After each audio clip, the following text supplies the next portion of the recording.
નમસ્કાર, હું છું હેતલ અને આપ જોઈ રહ્યા છો ન્યૂ ભારત ન્યૂઝ. નજર કરીએ આજના મુખ્ય સમાચાર પર. સવારમાં દિલ્હીની ધરા ધ્રુજી ઉઠી છે. દિલ્હીમાં 2.9 ની તીવ્રતાથી ભૂકંપ નોંધાયો છે. વહેલી સવારે 4:15 વાગે અનુભવાયેલા આંચકા દિલ્હીના ઉત્તર જિલ્લામાં ભૂકંપનું કેન્દ્ર બિંદુ નોંધાયું છે. ભૂકંપની ઊંડાઈ 8 કિલોમીટર નોંધાઈ છે. હળવા આંચકાથી લોકોમાં ફફડાટ ફેલાયો હતો. ભૂકંપના કારણે મોટી નુકસાની કે કોઈ જાનહાનિ થઈ નથી. ઓછી તીવ્રતાને કારણે જોખમ ઓછું હતું. મોરબીમાં ભારે વરસાદથી પૂર જેવી સ્થિતિ સર્જાઈ છે. હળવદના 2 ગામોમાં ખેતરમાં લોકો ફસાઈ ગયા હતા. જૂના માલણીયાદ અને સુખપર ગામે રેસ્ક્યુ ઓપરેશન ખેતરમાં ફસાયેલા 55 લોકોનું સફળ રેસ્ક્યુ કરવામાં આવ્યું હતું. બાળકો સહિત 55 લોકોને સલામત સ્થળે ખસેડવામાં આવ્યા. મોડી રાત્રે રેસ્ક્યુ ઓપરેશન હાથ ધરવામાં આવ્યું હતું. એનડીઆરએફ અને એસડીઆરએફ અને પોલીસની ટીમો મેદાને ઉતરી હતી. રેસ્ક્યુ બાદ તમામ લોકોને સુરક્ષિત સ્થળે પહોંચાડ્યા હતા. રાજકોટના બેડીપરા જર્જરિત મકાન ધરાશાયી થયું. મોડી રાત્રે શ્રમજીવી સોસાયટીમાં આ ઘટના બની હતી. મકાન ધરાશાયી થતા જ એક વ્યક્તિનું મોત નીપજ્યું છે. મૃતક અજયભાઈ ફુરજીભાઈ બેલદાર, ઉંમર 48 વર્ષ છે. મૃતક છેલ્લા 40 વર્ષથી આ મકાનમાં રહેતા હતા. ઘટના બાદ ફાયર વિભાગ અને 108ની ટીમ દોડી આવી હતી. જેસીબીની મદદથી કાટમાળ હટાવવાની કામગીરી શરૂ કરવામાં આવી. ચોમાસા પહેલા જર્જરિત મકાન હતા, ખાલી કરવાની સૂચના અપાઈ હતી. આજે ગુજરાતના પાટનગર ગાંધીનગરની સ્થાપનાના 61 વર્ષ પૂર્ણ કર્યા છે.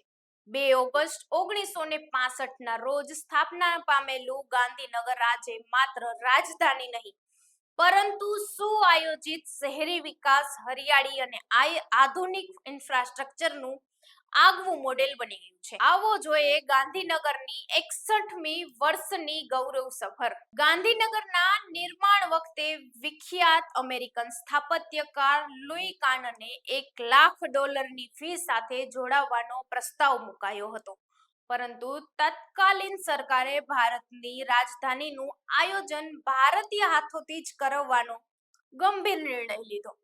આ જવાબદારી મુખ્ય પ્લાનર એચ.કે. મેવાડ અને પ્રકાશ એમ.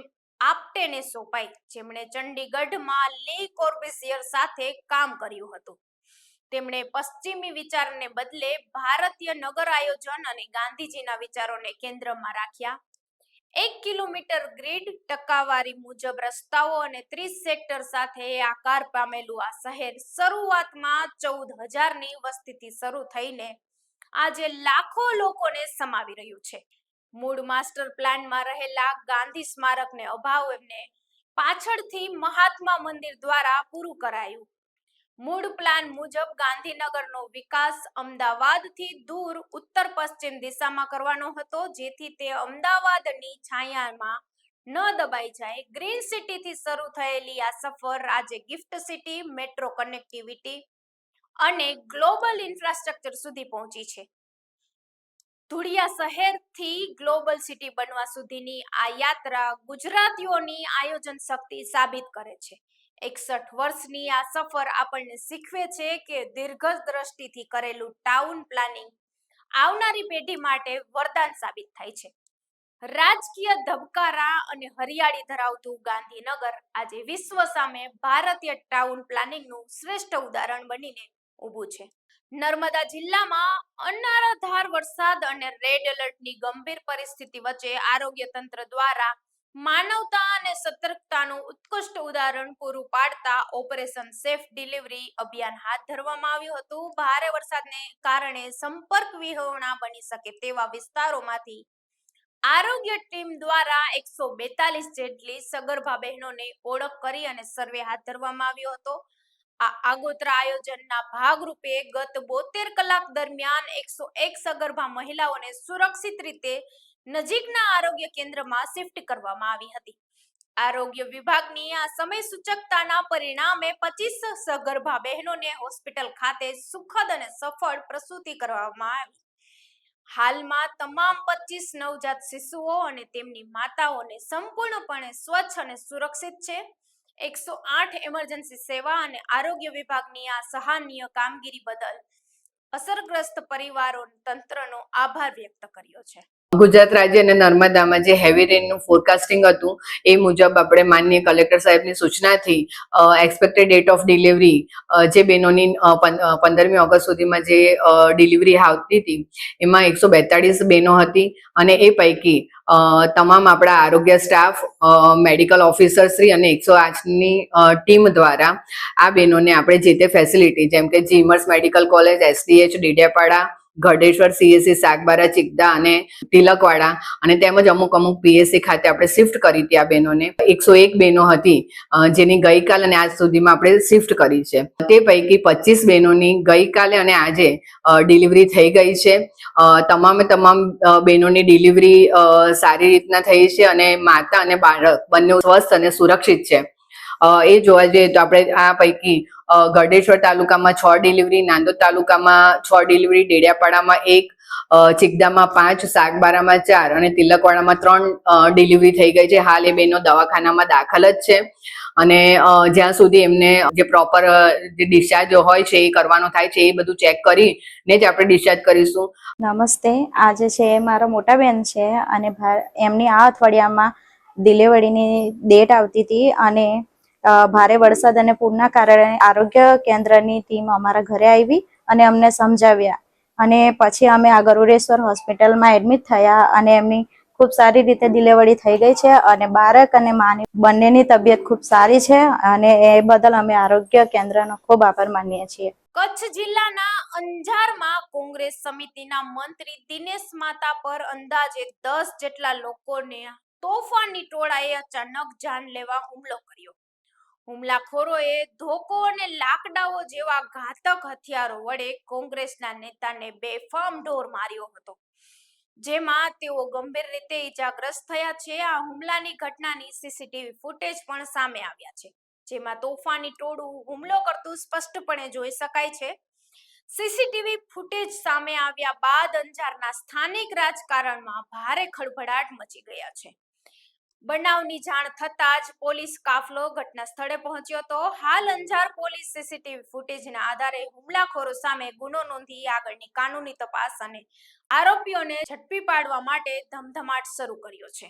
બિહારના સુપોર જિલ્લાના ભીમનગર થાણા ક્ષેત્રમાંથી એક અત્યંત ચોંકાવનારી અને હેરાન કરી મૂકે તેવી ઘટના સામે આવી છે. અહીં લાલપુર ગામમાં આવેલા ડાંગરના ખેતરમાંથી એક વિશાળકાય મગર મળી આવતા સમગ્ર વિસ્તારમાં ભારે અફરાતફરી અને સનસનાટી વ્યાપી ગઈ હતી. બનાવ અંગે વીરપુર વન વિભાગને જાણ કરવા છતાં વન વિભાગની ટીમ ત્વરિત ઘટના સ્થળે પહોંચતા એક સાહસી યુવકે મગરનું મોં દોરડાથી બાંધીને તેને સીધો પોતાના ખંભા પર જ ઉપાડી લીધો હતો અને ચાલતો ભીમનગર પોલીસ સ્ટેશને પહોંચી ગયો હતો. મગરને ખંભા પર લઈને જતા યુવકનો આ અદ્ભુત વિડીયો વાયરલ થતા લોકો આશ્ચર્યચકિત થઈ ગયા હતા. થાણા અધિકારીની સૂચનાથી પહોંચેલી વન વિભાગની ટીમે મગરનો કબજો મેળવીને તેને આરોગ્ય તપાસ કરીને તેને કુદરતી આવાસ એવી કોસી નદીમાં સુરક્ષિત રીતે મુક્ત કર્યો હતો. વડોદરાના મહાનગરપાલિકાના દબાણ શાખાની ટીમ સયાજીગંજ વિસ્તારમાં આવેલા કડક બજારમાં દબાણો દૂર કરવા માટે ત્રાટકી હતી. દબાણ શાખાની ટીમે વેપારીઓની લારીઓ, વજનકાંટા, કેબલ અને ખુરશીઓ જેવો સામાન ઉઠાવવાનું શરૂ કરતા જ સ્થાનિક વેપારીઓએ ભારે વિરોધ પ્રદર્શન કર્યું હતું. પોલીસ બંદોબસ્ત વગર જ દબાણ હટાવતા પહોંચેલી પાલિકાની ટીમને વેપારીઓના આ પ્રચંડ આક્રોશ અને વિરોધનો સામનો કરવો પડ્યો હતો. સ્થિતિ એટલી વણસી ગઈ હતી કે વિરોધ જોઈને કોર્પોરેશનના સામાન ભરનાર ટ્રક ચાલક અને પાલિકાના કર્મચારીઓ પોતાના ટ્રક ઘટના સ્થળે જ મૂકીને ભાગી છૂટ્યા હતા. આખરે દબાણ શાખાના કર્મચારીઓની સ્થિતિ કાબૂમાં લેવા માટે સયાજીગંજની પોલીસને મદદ લેવાની નોબત આવી હતી. કચ્છ જિલ્લાના ભચાઉમાં વાહન ચોરીના ગુનાઓ ઉકેલવામાં ભચાઉ પોલીસની મોટી સફળતા સાંપડી છે. ભચાઉ પોલીસે ચોક્કસ બાતમીના આધારે બાઇક ચોરીના કેસમાં એક આરોપીની અટકાયત કરી હતી. પોલીસે આરોપી ભાવેશ શ્યામનગર ગુસાઈની ધરપકડ કરીને તેની પાસેથી ચોરીના અલગ અલગ બાઇક કબજે કર્યા છે. પોલીસે આરોપી ભાવેશ પાસેથી ચોરીના કુલ 8 બાઇક રિકવર કર્યા, જેની અંદાજિત કિંમત રૂપિયા 1.85 લાખ આંકવામાં આવી છે.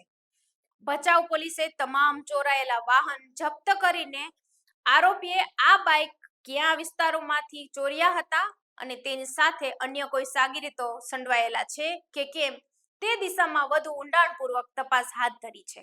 પંચમહાલની નવા નદીસર પ્રાથમિક શાળાએ શિક્ષણની પરંપરાગત પદ્ધતિની નવી દિશા આપી છે. શાળા પરિસરમાં તૈયાર કરાયેલા અનોખા મેથ્સ પાર્ક દ્વારા બાળકો હવે રમતગમતમાં પણ ગણિત શીખી રહ્યા છે.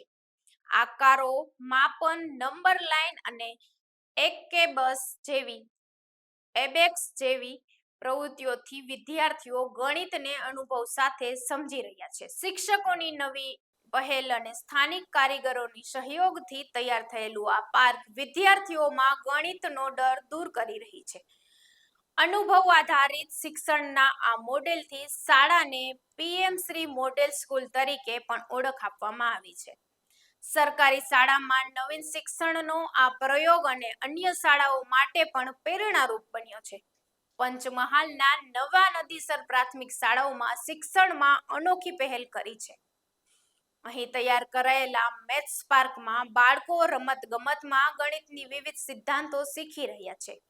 ખુલ્લા વાતાવરણમાં પ્રાયોગિક અભ્યાસથી ગણિત હવે વિદ્યાર્થી માટે સરળ અને રસપ્રદ બન્યું છે. શિક્ષકોના માર્ગદર્શન હેઠળ તૈયાર કરેલા એબેક્સ, નંબર લાઈન અને ભૂમિતિના મોડેલ્સ બાળકોના અનુભવના આધારિત શિક્ષણ આપી રહ્યા છે. આ નવીન અભિગમ વિદ્યાર્થીઓના આત્મવિશ્વાસ વધ્યો છે અને ટ્યુશન વિના પણ ગણિતમાં સારી સમજ વિકસી રહી છે. શાળાનો આ પ્રયાસ ગુણવત્તાસભર સરકારી શિક્ષણનું સફળ ઉદાહરણ બની રહ્યું છે. હવે આ મેથ્સ પાર્કની અંદર અમે એવી વસ્તુઓનું નિર્માણ કર્યું છે કે બાળકોને જે અભ્યાસક્રમની અંદર ભણવાનું છે એની સાથે સાથે બાળકો ઇતર પ્રવૃત્તિ પણ કરી શકે, બાળકો સરળતાથી રસથી આ ગણિત છે એ આનંદદાયક પ્રવૃત્તિઓ સાથે કરી શકે, એટલા માટે અમે આ મેથ્સ પાર્કનું આયોજન કર્યું છે. અહીંયા મેથ્સ પાર્કની સુવિધા છે જ્યાં અમે રમતા ગણિત મતલબ કે મેથ્સ શીખી શકીએ છીએ. અહીંના ટીચર્સ બહુ સારા છે. તેના દ્વારા બાળકો ગણિતના ફોર્મ્યુલા અને લંબઘન, સમઘન તે બધું શોધી શકે છે. એના માટે અમારા શિક્ષકો અમને અમારા માતા પિતા હોય એ જ રીતે બધું જ સારી રીતે સમજાવે છે. અમારે કોઈ ટ્યુશનનો કે કોઈ બીજી કોઈ વસ્તુનો અમારે જરૂર પડતું નથી. શાળામાંથી જ બધું શીખવાડવામાં આવે છે. કે પહેલાં ગણિત હતું તો એની અંદર શિક્ષકે કહ્યું છે એટલે અથવા તો ચોપડીમાં લખ્યું છે એટલે મારે કંઈક કરવાનું છે. એના બદલે આ એક મેથ્સ પાર્કની એક એવી જગ્યા ઊભી થઈ છે કે ત્યાં અમારે કેટલાક કામ કરવાના છે, એની અંદર ગણિત વણાઈ ગયેલું છે. એ ગણિત શીખવા માટેની જગ્યા છે એવું આપણને મોટેરાઓને ખબર છે. એમના માટે તો એ રમવાની ફરવાની જગ્યા છે અને ત્યાં એ લોકો આ રમતા રમતા આ બધા કામ કરતા જાય છે અને એ ગણિત શીખતા જાય છે. અને આવું કરવાના લીધે ગણિત એ બોજ બનવાને બદલે મોજ બની ગઈ છે. અમદાવાદની સિવિલ હોસ્પિટલના તબીબોએ વધુ એકવાર પોતાની અદ્ભુત તબીબી ક્ષમતાને પરિચય આપતા જટિલ સર્જરી ચમત્કારી કરી બતાવ્યું છે. ઓર્થોપેડિક વિભાગ દ્વારા આઈટીપી એટલે કે લોહીમાં પ્લેટ્સ ઘટી જવાની ગંભીર બીમારી ધરાવતા ઉત્તર પ્રદેશની મહિલા દર્દીની સફળ ટોટલ હિપ રિપ્લેસમેન્ટ સર્જરી કરવામાં આવી છે. મહિલા દર્દી સંગીતાબેન ત્રિવેદીના હિપનો સાંધો સંપૂર્ણ નષ્ટ થઈ ગયો હતો, પરંતુ આઈપીટીના કારણે ખાનગી હોસ્પિટલોમાં જીવલેણ રક્તસ્રાવનું જોખમ દર્શાવી ₹3 થી 5 લાખનો ખર્ચ જણાવવામાં આવ્યો હતો. તમામ જગ્યાએથી નિરાશ થઈને અમદાવાદ સિવિલ હોસ્પિટલે પહોંચેલા દર્દીની પરિસ્થિતિ સમજીને ડોક્ટર પિયુષ મિત્તલ, ડોક્ટર શાંકુતલા તેમજ હેમેટોલોજી અને બ્લડ બેંકની ટીમ બહુ વિભાગીય આયોજન કર્યું હતું. સર્જરી દરમિયાન પ્લેટ્સ આપીને રક્તસ્રાવ નિયંત્રિત કરાયો અને લાખો રૂપિયાની આ જટિલ સારવાર દર્દીને સંપૂર્ણપણે નિઃશુલ્ક પૂરી પાડવામાં આવી. સફળ ઓપરેશન બાદ હવે દર્દી દુખાવા મુક્ત થઈને સ્વતંત્ર રીતે ચાલતા થયા છે. मैं संगीता तिवारी, मैं यूपी से आई हूँ यहाँ गुजरात में इलाज कराने के लिए. मेरे को गोले की प्रॉब्लम थी, मैं पैर से चल नहीं पाती थी, न बैठ पाती थी, मुझे बहुत दिक्कत होती थी. तो मैं 2-3 जगह प्राइवेट हॉस्पिटल में दिखाई, पर मतलब देख के ऐसे बोले बहुत ज्यादा पैसा बोलते थे, 3 लाख रुपए बोलते थे. ऊपर से बोले कि तुमको प्लेटलेट की दिक्कत है, तुम्हें अलग से डॉक्टर बुलाना पड़ेगा, प्लेटलेट अलग से खरीद के लाना पड़ेगा, ऐसे सब बोल के मेरे को टार देते थे. सर्जरी के लिए हाँ नहीं पाड़ते थे। फिर मुझे सिविल में मतलब सिविल में आई, सिविल में भेजे तो सिविल में आई, मुझे पीयूष मित्तल से मिली। सर ने मेरा अच्छे से मतलब सारी रिपोर्टें देखी, जांच की, फिर उसके बाद मेरा फिर से अलग से सारी रिपोर्टें करवाई, फिर मेरी सर्जरी करी। अभी मैं बहुत अच्छी हूँ, बहुत अच्छे से चलती हूँ, मुझे बहुत अच्छा लगता है।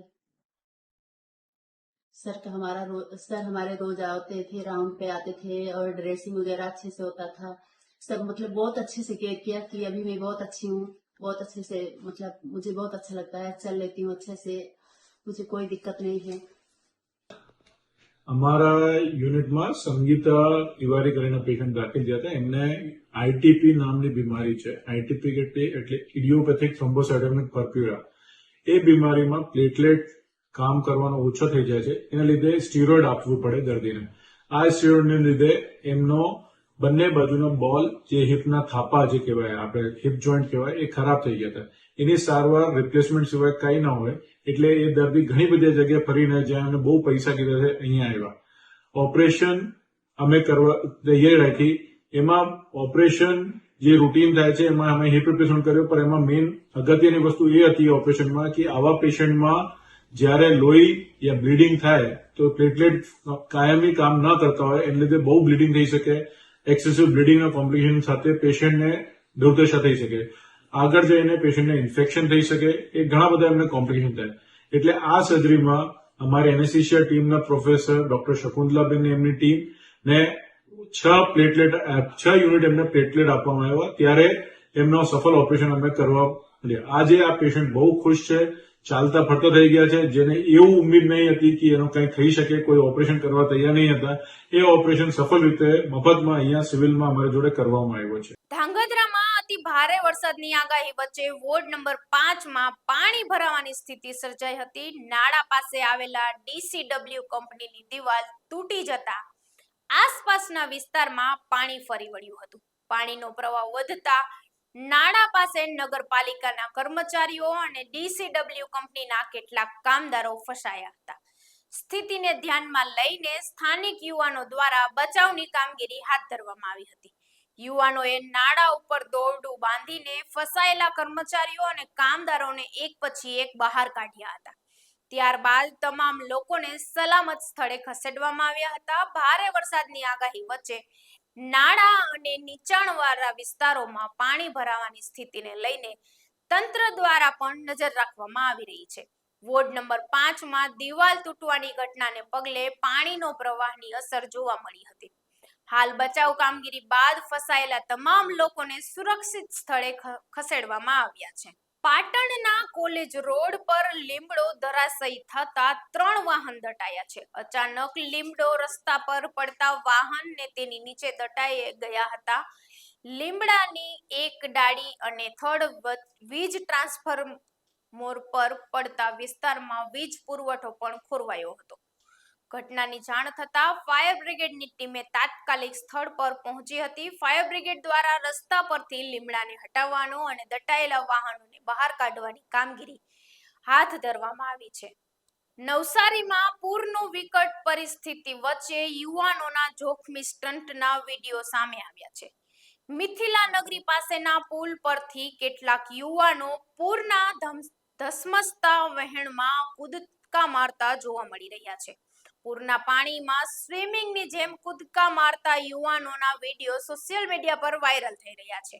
એક તરફ તંત્ર દ્વારા રાહત અને બચાવની કામગીરી ચાલી રહી છે, ત્યારે બીજી તરફ આવી કૃત્યથી રેસ્ક્યુ ટીમો માટે પણ મુશ્કેલીઓ ઊભી થઈ રહી છે. પૂરના વહેણમાં પાણીની ઊંડાઈ અને પ્રવાહની ગતિનો અંદાજ લગાવવો મુશ્કેલ હોય છે. આવા જોખમી સ્ટન્ટના કારણે દુર્ઘટના સર્જવાની શક્યતા રહે છે. ઘટનાને લઈને સ્થાનિકોમાં રોષ જોવા મળી રહ્યો છે. આપત્તિના સમયે જોખમ ઊભું કરનારા લોકો સામે નવસારી પોલીસ દ્વારા કાયદાકીય કાર્યવાહી કરવામાં આવે તેવી માંગ છે. હાલમાં મુખ્ય સમાચારમાં બસ આટલું જ. વધુ સમાચાર માટે જોડાયેલા રહો ન્યૂ ભારત ન્યૂઝ સાથે. નમસ્કાર.